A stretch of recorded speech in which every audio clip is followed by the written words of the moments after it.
Hi there, welcome to the I Ching Cafe. My name is Belinda Dubston, and we are here together for our monthly I Ching overview for the month of December 2024, where we ask ourselves the question through the I Ching: what should we collectively focus on the most in the month to come, the last month of 2024? Before we get into that, let's look back to November. What were we working with? We had the Hexagram 21 biting through the piece of leather, old dried leather in the mouth, trying to figure out how to bite through the things that are in our way, the things that block our nourishment, and feeling quite frustrated in the first bit of the month as we hit against obstacles and slowdowns and things holding us back. Yet the I Ching said it was for our best. In retrospect, we can see how the slowdown or the obstruction or the preventing of movement forward was helpful. And that lovely hexagram 35, progress, the sun rising above the earth, bringing wonderful, steady progress towards our goals. So as you reflect back on November and you think about what were the themes you were working through in your own life, did you connect to this idea of the obstacles and biting through? That hexagram really calls us to tackle the issues with vigor and energy and deal with them and deal with them and deal with them. And of course, to give energy to making progress through hexagram 35. If anything came up for you that was evidential in your life that you'd like to share, please do so. Right, December 2024, last month of the year, our last chance to maximize everything that 2024 could mean for us. And let's get into it. Right. First hexagram, our main theme and flow of change that we are working through in December this month is hexagram 10, treading, also known as conduct. Okay. Treading, right? We have that wonderful creative male energy, 3 lines, a trigram in the top, the creative. On the bottom, we have little lake. We have the most powerful and the least powerful joined together. And the symbol that we had this hexagram before is the power, right, in the top trigram, and the young girl, the innocent, following that power, which can be described as the little young child following the tiger, okay, following the dragon. Think about anything that represents this fierce, creative power, dragon energy, tiger energy. The moral of the story, working with this hexagram, is not to go so fast or to be so bold that we stand on the tail of the tiger and it turns to hiss and hopefully not give us a little nip back or worse. So what this talks to us about this creative power that's welling up, that's available to us, all right, the tiger. And we are following it. We are walking a path towards and with this energy. How we do that, how we work with this tiger energy, will give us a result that's positive or a result that's not so positive, okay? Because it does have a dangerous element. So for us, we must work through in our own lives as we see it emerge. Is this creative power? Is this risk? What is this kind of tiger energy that's coming to work with me in December? And so we make our way, right? We make progress. We put in the effort to get somewhere, to do what we need to do by putting one foot in front of the other. It's about following a process. We don't run, we don't stop. We make progress, we persevere, we commit to the path, and we do what needs to get done. Recognizing that around us is the tiger, okay? Right, you're in a forest, some of those children's books where there's a tiger and you can just see the stripes, all right, every now and then through the trees. There is a tiger here. There's a power, and the power can be used to protect us, can be used to energize us and bring us opportunities. But if we are too bold, too brash, too loud, too arrogant, too rushing towards what we need to do, it can be too much and the power can bite back. So how we work with this, our strategy, is that we make progress. We don't stop, we don't run. As I said, we conduct ourselves well. In a way, the advice of this hexagram is very similar to what we had in our last weekly with hexagram 54, Marrying Maiden. It's how we conduct ourselves. All right, so A little girl, what we have to do is we have to grow up a little bit here, right? Because this is a little girl. The lake is the youngest daughter in the I Ching family, and she is innocent and unthinking and just runs wherever she wants to do. She has no inhibitions. She has no sense of worry about risk, right, and consequences. She just does what she wants to do. And that is going to get us into trouble with the tiger. How we do this, so how we deal with it, is we mature that energy and we make way. We know exactly what we're trying to do, and we put one foot in front of the other, right? So put in place for yourself in December whatever things you need, structures, to-do lists, whatever it might be, to contain and focus that energy. It's not going wild. It's being focused and drawing on that tiger energy, but not abusing it, not letting it bite back at us. Now, conscious, obviously, that we're in festive holiday times in December, right? We go into, for everyone, a varying degree of when we break off for the year and when we go back in the new year. And some have long holidays, some take short holidays now for later. Whatever your situation might be, how can we apply this idea of drawing on the power of the tiger, treading our way, making our way to what we need to do without overdoing it? And perhaps thinking about this now is that we come up to the new year, and what we try and do is we try and fit everything in. I'm as guilty of that as the next person. I'm thinking, okay, there's a couple of weeks left work-wise of the year. Let's go. Let's try and get as much stuff done as possible. And actually, a lot of that is not necessarily as important, and doing too much might let the tiger nip.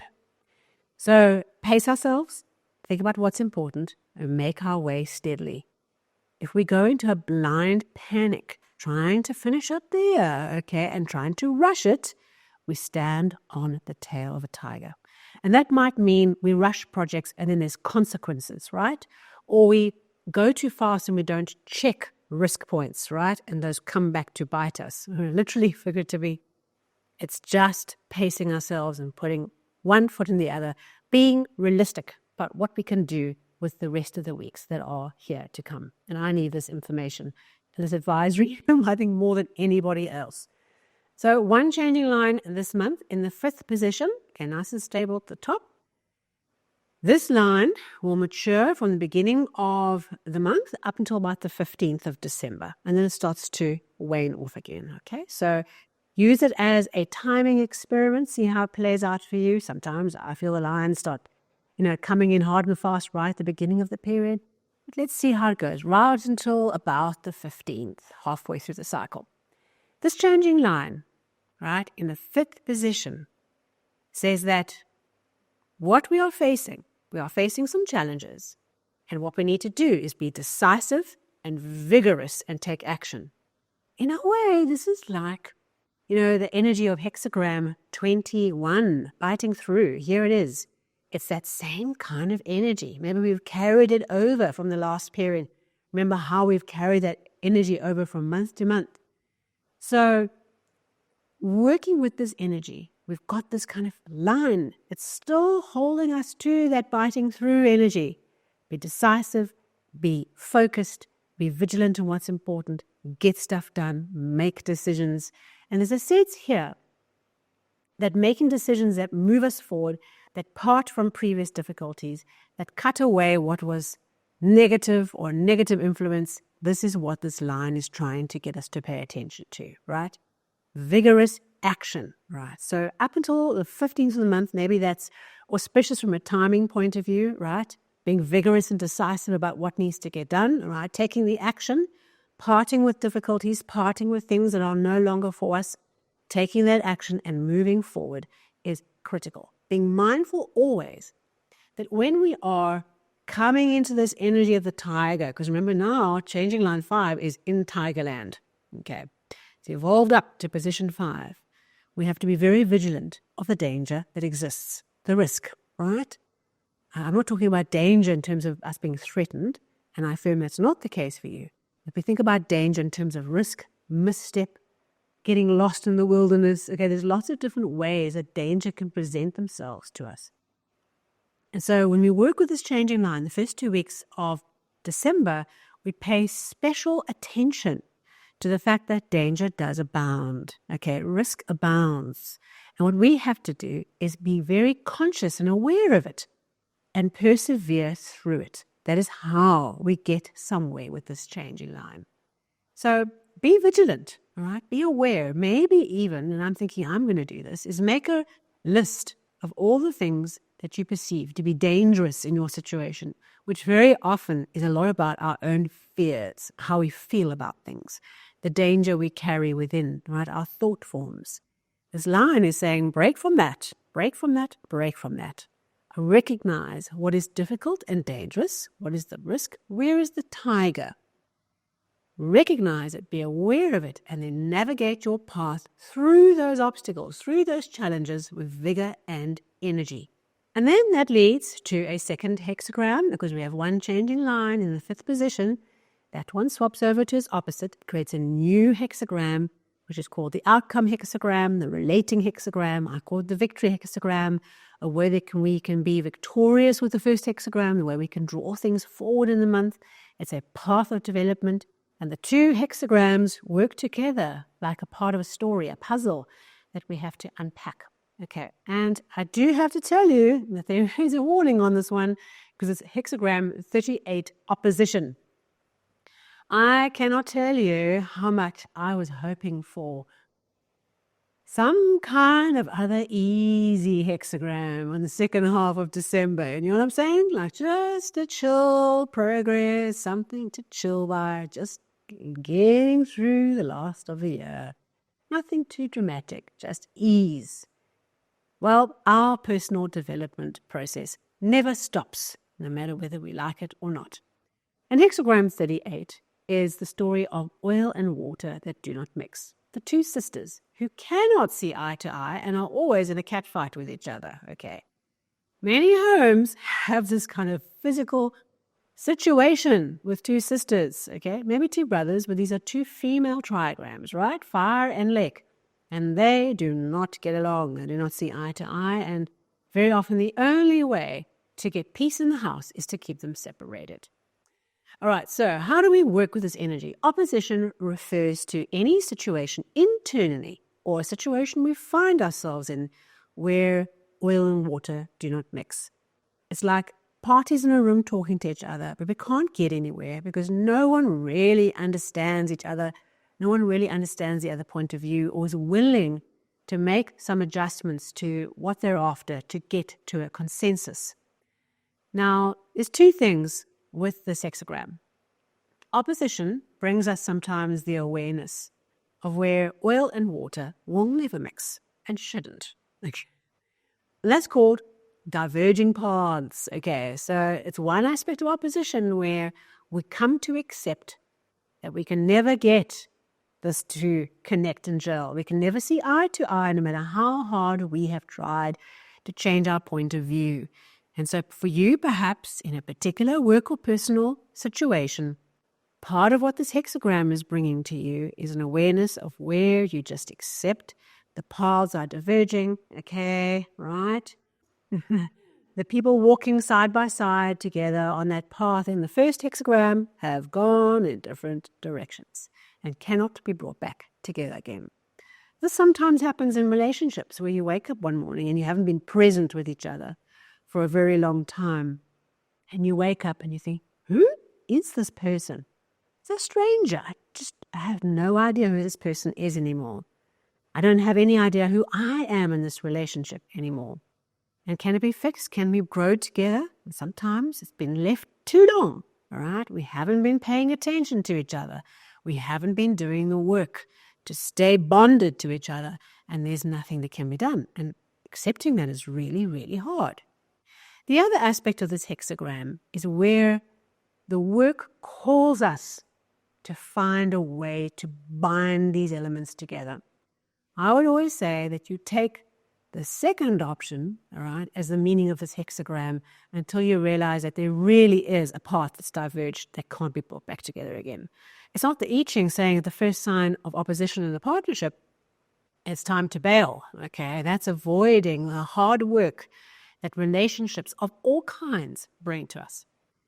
Instead, what we can do in working with this hexagram is we can make mayonnaise. Okay, that's my example. You've got the vinegar, then you've got the oil, and then you bring in this kind of emulsification of the egg and the yolk, and voila, magic happens. Suddenly, everything is bonded together. Two things that don't mix are held in a suspension because a third way was found, a third ingredient, a magic ingredient that just emulsified everything together.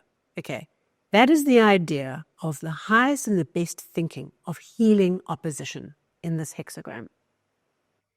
We turn conflict, opposition, into creative tension, into suspension, right? The oil and the water haven't become each other. They haven't lost their identity, but they now are suspended in a new kind of bond, because of this gluey egg, right? We glue together in a new way, which allows us to be something absolutely wonderful. We need to find ways and think about how do we overcome opposition, right? By finding a totally new way, a new energy to bind the views together.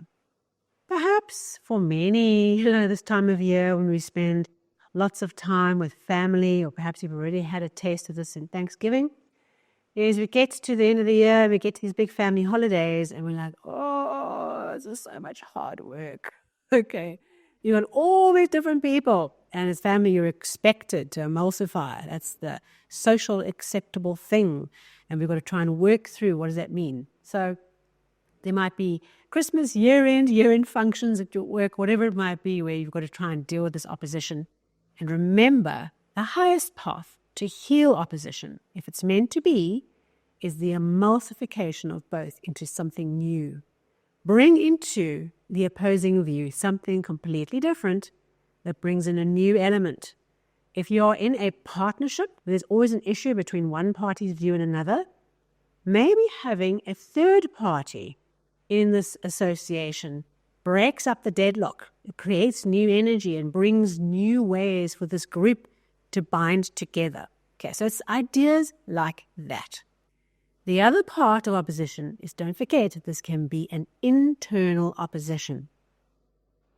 Human beings, one of our standout features, all of us, is that we are very contradictory. Okay, we say one thing, and then in another context in our lives, we do and we say something completely different. The more you start seeing just how inherently contradictory we are, it doesn't make any sense. And until you can see, I'm doing this in one area, and when it comes to this area, I am very judgmental and very vocal about how people shouldn't be doing it. But on this side of my life, I'm doing exactly the same thing. It's like, that finger, when you point a finger and three fingers point back. Okay, so when we work with this hexagram, I like to think of part of the opportunity in maximizing our value in December is also to take an internal look and say, where are there parts of me where there's oil and water, where I'm feeling stuck because I'm struggling to emulsify two different viewpoints on an issue, right? Sometimes procrastination can be that we hold two different views on the same thing. And how do we reconcile that? How do we overcome the chaos in our thinking when we are stuck in indecision between two parts of ourselves? This can often present as how we feel about something versus how we think about the thing, right? These are often where we get stuck in the oil and water. We get stuck. So working this month, binding these two stories together, we've got a road to walk, right? The year is not over. Our development is not over. It never stops. And in January, we will pick it up again and we'll focus on January's development.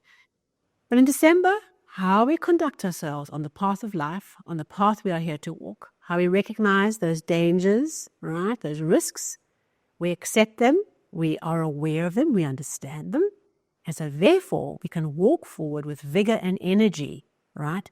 Not treading on the tail of the tiger, but drawing on that powerful creative energy that allows us to get somewhere. Not running, not stopping, just being persevering and putting one foot in front of the other and making our way. And recognizing that part of that journey, we need to reconcile opposing views within ourselves, with the people we love, with the people we interact with the organizations that are part of getting us where we need to get to. And our task is to try and find ways of turning a situation of conflict into that of creative tension, suspension as opposed to opposition. Okay, we can do this. I know that December would have been nice to have a nice, easy hexagram. They all have development in them. But this is what this month is asking us to pay attention to. And perhaps there's just one little small thing where the opposition comes up, the tiger comes up, and you go, oh, the I Ching episode, I saw this, I heard this. How I work with this is, and see what happens. See what might happen in your flow by working with the I Ching in this way. And let's see where we all land up at the end of the year as we get ready to head into our first weekly episode, getting cracking onto the weeklies.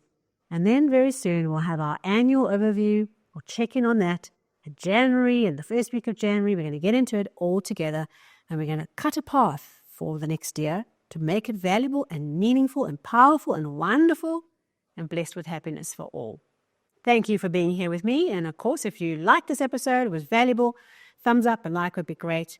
If you're new, join us on the regular by hitting the subscribe button and that little bell and the follow button on podcasts. And I look forward to seeing you soon in our next weekly overview.